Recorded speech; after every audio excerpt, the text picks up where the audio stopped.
Oo naman, hindi yan pwedeng mawala kasi yan yung magiging maintenance mo pagkatapos mo gumamit ng mga exfoliating set namin. Example, Revitaglow user ka. Ito kasi yung set na ginagamit ng mga first time gumamit ng exfoliating set or rejuvenating set. Sana kompleto pa to.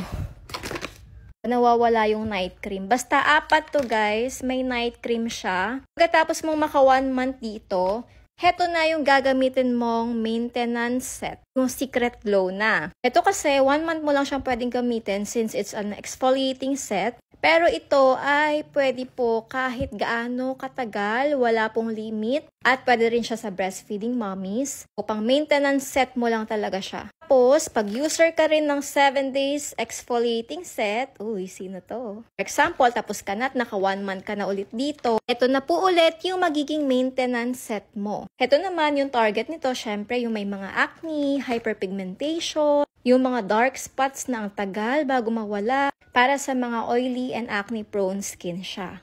Ito, for first time user, gusto mo lang talaga ng glass skin, curious ka anong effect ng exfoliating set, ng rejuvenating set, wala kang background sa paggamit ng Rejuve, pero gusto mo subukan at mild ang formulation, dito ka kay Revitaglow. Ngayon naman, pag sanay ka na sa Rejuve at naghahanap ka, mas mabilisan ang pagbabalat. Pag-exfoliate, then use 7 day set. After 1 month ng paggamit nyo dito, 1 month lang po dito ka na sa Secret Glow as your maintenance set. Ganon siya kadali, depende sa pangangailangan ng skin ninyo.